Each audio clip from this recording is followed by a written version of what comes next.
Hey, what up anyone who's watching? This is View with Ice, the channel for anime and TV show related content. And in today's video, we'll be looking at 10 of the best seinen anime that you must watch. Alright, I think I'm gonna start this list off with a sports anime and an underrated anime by my estimation. Run with the Wind is an anime about running that follows Kakeru, who was a former elite runner in high school. One day after running away because he shoplifted something, he is discovered by Haiji, a Kansai University student. After persuading Kakeru to return what he stole, Haiji convinces him to come live in the dormitory where he stays. And once he agrees, Haiji's true intentions come to light as he, Kakeru, was the last person he needed to start a team to enter the Haki no Ikiden, which is a relay marathon. Run with the Wind is a more character-focused sports anime and looks more at the growth of these characters than the actual sport itself, and for some reason, even though this is not an uncommon approach, it felt refreshing. I never in my life thought I would love a show about running because quite frankly, running isn't that fun of a sport to watch, but this anime really put things in a new perspective for me, and I definitely don't regret investing any of my time into this show. Our story here follows Ryoto Sakamoto, a gamer who is ranked number 10 in the world in a popular online multiplayer game, Butoon. This game is slightly different than most online shooters, as here the only weapons you can use to defeat your opponents are bombs. Sakamoto's entire life is turned upside down when he mysteriously wakes up on an island one day and discovers that he is a real-life version of this game, and he has to struggle and fight against other players for his survival. Butoon only has 12 episodes, but in that short span, they did some decent character work while at the same time giving an interesting enough story that didn't bore me in any way.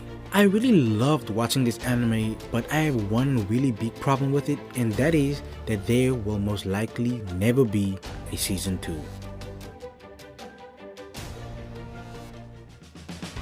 The majority of the time, main characters of anime comedies are characters that tend to be stupid, weird, clumsy, somewhat crazy, or amongst those lines, but this show takes a completely different approach by making our main character the most perfect high school student you will ever find. The story follows a boy genius named Sakamoto, who is the most elegant protagonist I have ever seen in an anime comedy.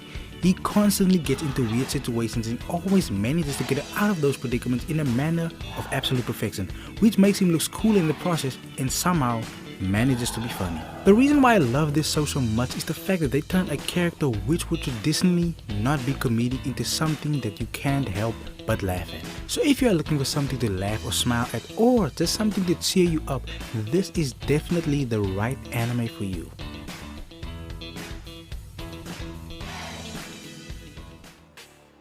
Okay, so up next we have German-Gand. If you love explosive gunfights, violence, and just overall chaotic action, you cannot go wrong with this one. Koko Hekmatyar is a young arms dealer who sells weapons to various countries, militia, and militaries worldwide. She is accompanied by a team of very capable bodyguards, with a new addition to the team in the form of Jonah, a kid soldier. Although Koko is an arms dealer, her true mission in life is world peace, but you won't easily see peace in this anime because around every corner are assassins, hitmen, and authorities ready to take Koko out, and it's up to her bodyguards to protect her. German-Gand has a solid story, nothing very extraordinary, but if you are looking for a good action anime to watch, this is definitely the one for you.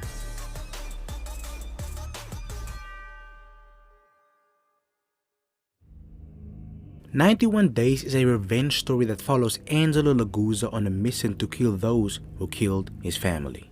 After losing everything in his life, he leaves his hometown and adopts a new name of Avilio Bruno. 7 years after the death of his family, he receives a letter which contains the names of the killers, and this sets him off on a mission of revenge. 91 Days takes a slight backseat to explosive action that you might find in a revenge story, and it is more story and character driven, but that doesn't mean in any way that you won't find some satisfying action in this anime. This show is definitely a slow burn, but I would say it is 100% worth it.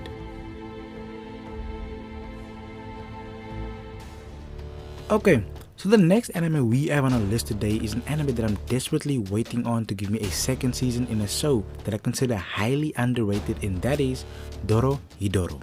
This show takes place in a post-apocalyptic future in a lawless place called Hole, and it follows Kaiman, a man who has no memory of his former life, and he's in search of his real identity after he was transformed into a half-man, half-reptile by a sorcerer. I know most anime fans hate CGI, but I feel that this show has the best blend of CGI that I've ever seen in an anime. Dorohedoro is such a great anime and has so much to offer, and I'm really surprised that I never hear people talk about this show. There is really only one bad thing I can say about this show, and that is there is a very big uncertainty of a second season. Since its release on Netflix in 2020, we haven't heard anything official about the fate of this anime, and it's really sad considering how good the show actually is, but I would still like to encourage you to watch this gem.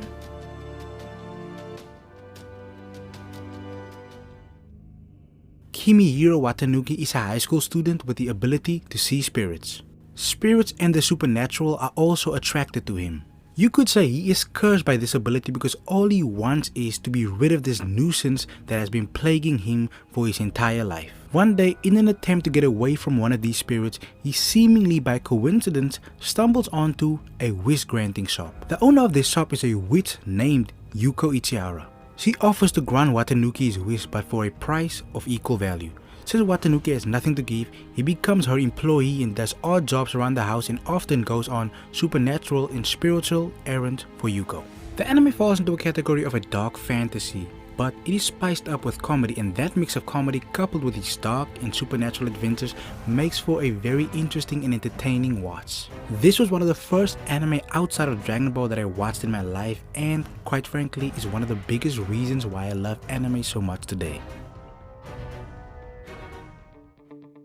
Okay, so next we have one of the best anime to come out of 2019. Our story here follows a young Viking warrior named Thorfinn who seeks revenge after his father is killed. One of the main focuses of the first season of this show is Thorfinn's revenge, but it isn't the only story being told here because there is a lot more going on here than the struggles and determinations of a single character. Vinland Saga is essentially a revenge story, but there is so much more going on. So for the sake of keeping the mystery alive for those who haven't watched it yet, I'll cut my plot summary very short. This anime is the complete package for me. It has good animation, great fight scenes, and a consistently interesting story that is worthy of your attention. Okay, so up next we have one of my favorite animes in recent history. Our story here follows a war veteran Saichi Sugimoto in his quest to find gold. Sugimoto took on this quest because of a promise he made to a fallen comrade. It is said that the gold can only be found following a map that was tattooed on the backs of a certain group of escaped prisoners. Very early on in his quest, in an altercation that involves one of these convicts, Sugimoto meets a young Ainu girl named Ashiripa, and after she saves his life, they team up. Golden Kamuy is the entire package in my opinion. It has action, adventure, drama, mystery, comedy. It is also very informational and, bonus, it has great characters. Everything you need for an entertaining watch. It is also a very underrated anime that I feel needs more appreciation. Alright, next we have something with a little bit more unconventional animation. Now before we get into this, I just want to say, any type of anime that can get me interested in a sport that I never cared about before is an automatic winner in my books. Ping Pong the animation is exactly what you expect it to be. It is an anime about playing ping pong. It follows two high school boys in their different journeys of playing the game, while at the same time discovering themselves and also rediscovering their friendship. This anime is basically one of those shows that proves beautiful crisp animation is not everything. I can understand people having different tastes in anime, but this is a must watch and I consider it one of the absolute best sports anime that I've watched in my entire life.